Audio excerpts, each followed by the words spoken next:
Di balik mega-mega sejarah tanah Jawa, terdapat satu kerajaan kecil yang lahir bukan dari perang atau perebutan tata, melainkan dari hadiah sebuah kekuasaan asing. Kerajaan itu adalah Pakualaman, sebuah kadipaten di jantung Yogyakarta yang terbentuk akibat pergolakan politik antara Kesultanan Yogyakarta, Belanda, dan Inggris. Berdirinya Pakualaman tak lepas dari nama besar Pangeran Notokusumo, sang tokoh penting dalam pertarungan kekuasaan di masa Raffles. Lantas, bagaimana sebenarnya kisah di balik berdirinya Pakualaman? Inilah sejarah berdirinya Pakualaman.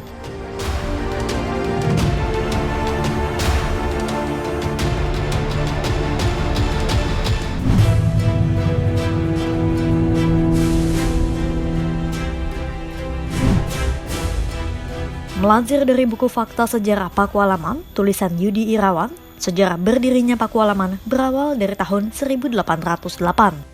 Tepat ketika Herman Willem Daendels berkuasa sebagai Gubernur Jenderal Hindia Belanda.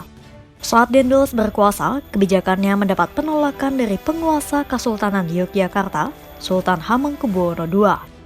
Akibat tindakannya itu, Sultan Hamengkubuwono II dilengsarkan dan Daendels mengangkat Gusti Raden Mas Surojo sebagai Hamengkubuwono III. Tak hanya melengsarkan Hamengkubuwono II, Belanda juga menangkap Pangeran Notokusumo, saudara tiri Hamengkubuwono II. Pangeran Notokusumo kemudian dibawa ke Batavia. Situasi mulai berubah ketika Inggris merebut Jawa dari Belanda pada tahun 1811.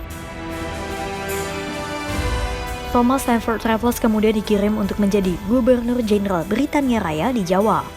Demi mendapatkan dukungan lokal, Raffles pun membebaskan Pangeran Notokusumo dan berjanji mengembalikan Hamengkubuwono II ke posisinya sebagai Sultan. Sementara itu, Hamengkubuwono III akan diturunkan statusnya kembali menjadi putra mahkota.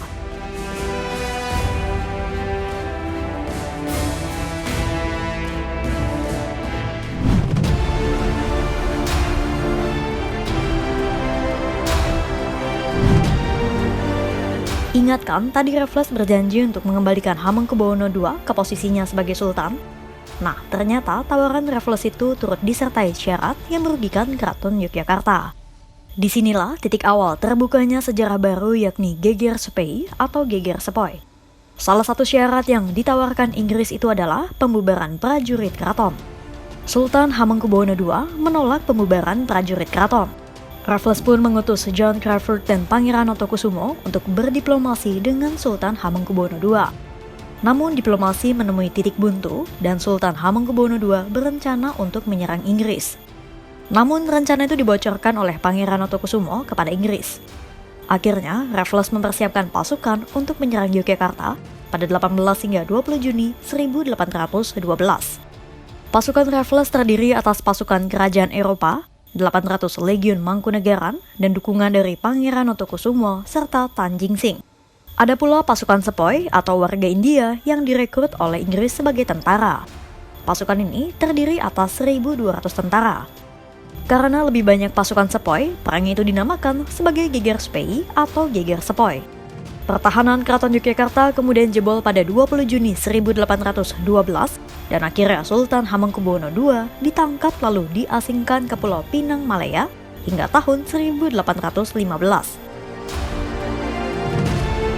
Pada 1817, ketika Belanda kembali mengambil Jawa dari Inggris, Sultan Hamengkubuwono II yang sudah kembali ke Jawa kembali diasingkan ke Ambon karena dianggap sebagai ancaman. Nah, pada saat pengasingan Sultan Hamengkubuwono II, Inggris memberi hadiah kepada Pangeran Notokusumo karena bantuannya. Pangeran Notokusumo pun diangkat sebagai Pangeran Mardiko atau Pangeran yang merdeka di dalam Keraton Yogyakarta dengan gelar Pakualam I. Setelah diberi gelar Pakualam I, Notokusumo kemudian membuat kontrak politik dengan Inggris yang menandai berdirinya Praja Pakualaman.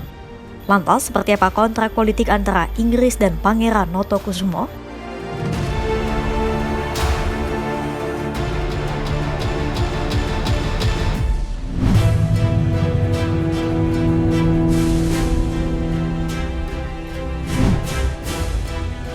Menyusul penobatannya sebagai Pangeran Mardiko, Pangeran Notokusumo menyepakati kontrak politik dengan pemerintah Inggris pada 17 Maret 1813. Kontrak itu kemudian menandai berdirinya Praja Pakualaman. Berikut poin-poin penting dalam kontrak politik itu. Pertama, pemerintah Inggris memberikan perlindungan langsung kepada Pakualam dan keluarganya. 2. Inggris mengusahakan agar Sultan Hamengkubuwono III memberikan tanah kepada Pakualam sebesar 4.000 cacah.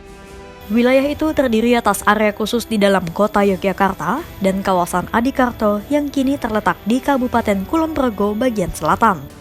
Atau tepatnya Kapanewon Temon, Wates, Panjatan, Galur, dan Lendah. Pakualam I juga membangun pura Pakualaman yang terletak di Jalan Sultan Agung tidak jauh dari Keraton Yogyakarta. 3. Inggris memberikan 100 pasukan lengkap dengan seragam dan persenjataannya serta hak memungut pajak. Raja Pakualaman pun memiliki sebuah legiun yang tidak bertugas untuk bertempur, melainkan sebagai seremonial dan pengawal pejabat kadipaten. Melalui kontrak politik itu, Raja Pakualaman resmi menjadi nama monarki kecil di Jawa Tengah bagian selatan. Statusnya mirip dengan Praja Mangkunegaran yang ada di Surakarta. Pemerintahan Praja Pakualaman dijalankan oleh Pepatih Pakualaman bersama residen atau gubernur Hindia Belanda untuk Yogyakarta. Lalu pada 7 Maret 1822, ketika Belanda kembali menguasai Jawa, Pakualam I diberi gelar Pangeran Adipati. Gelar Kanjeng Gusti Pangeran Adipati Aryo atau KGPAA baru diberikan kepada Pakualam II setelah penandatanganan kontrak politik lainnya. Gelar itulah yang dipakai hingga sekarang oleh penguasa Pakualaman yang tahtanya diwariskan turun-temurun.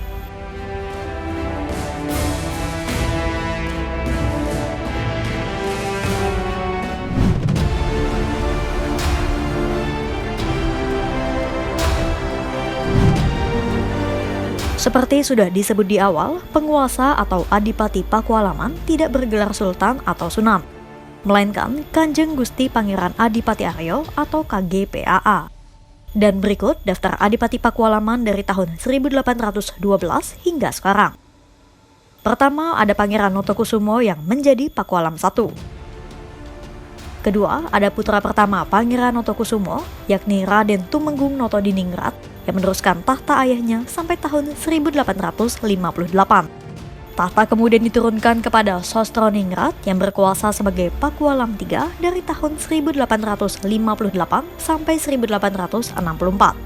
Selanjutnya adalah Pakualam IV yang lahir dengan nama Raden Mas Notoningrat yang naik tahta sebagai Pakualam IV berkat perjuangan sang nenek Gusti Kanjeng Ratu Ayu.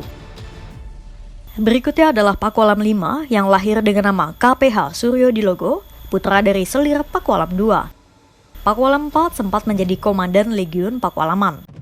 Selanjutnya adalah Pakualam VI yang lahir dengan nama KPH Notokusumo.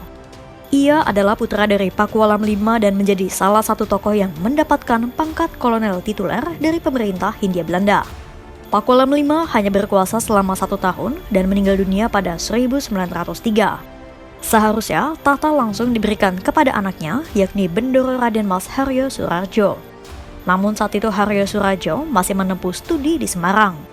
Karena itulah pemerintah Hindia Belanda membentuk Dewan Perwalian Pakualaman untuk menjalankan pemerintahan sementara.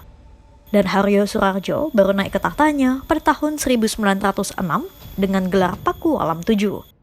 Tahta kemudian diteruskan ke putra Pakualam VII, yakni Bendoro Raden Mas Harya Sularso Kunto Suratno sebagai Pakualam VIII. Pakualam VIII merupakan penguasa terlama Pakualaman, yakni selama 60 tahun. Ia merupakan tokoh pahlawan nasional karena ikut berjasa menggabungkan Pakualaman dengan NKRI dalam amanat yang dikeluarkan bersama Sri Sultan Hamengkubuwono IX pada 13 Oktober 1945. Penggabungan itu menetapkan wilayah Kasultanan Ngayogyakarta Hadiningrat dan daerah Kadipaten Pakualaman menjadi daerah istimewa Yogyakarta. Sultan Hamengkubuwono IX menjadi gubernur DIY pertama dan Pakualam VIII menjadi wakil gubernur DIY pertama. Selanjutnya adalah KGPAA Pakualam IX, putra dari Pakualam VIII yang lahir dengan nama Pangeran Ambarkusumo. Ia diangkat menjadi wakil gubernur DIY pada tahun ketiga menjabat sebagai Pakualam IX dan berkuasa dari tahun 1999 sampai 2015. Kini Pakualaman berada di bawah kekuasaan Pakualam X yang naik tahta pada tahun 2016. Ia adalah Raden Mas Wijoseno Haryobimo yang menggantikan ayahnya dan diangkat menjadi Pakualam X pada 7 Januari 2016.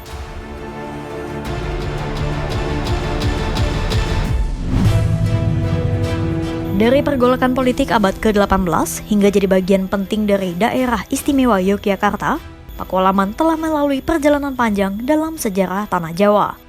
Meski lahir sebagai hadiah dari Inggris, Pakualaman berhasil menunjukkan eksistensinya sebagai kadipaten yang mandiri dan berperan dalam pembentukan NKRI. Dari Pakualam 1 hingga Pakualam 10, garis keturunan ini tak hanya menjaga tradisi dan adat, tetapi juga mengukuhkan diri sebagai bagian dari pemerintahan modern Yogyakarta. Pakualaman bukan sekadar simbol feodal masa lalu, melainkan saksi hidup hubungan kompleks antara kekuasaan, politik, dan identitas Jawa yang tetap hidup sampai saat ini. Kira-kira sejarah apa lagi yang menarik untuk dibahas ya, sahabat kompas.com? Tulis di kolom komentar ya.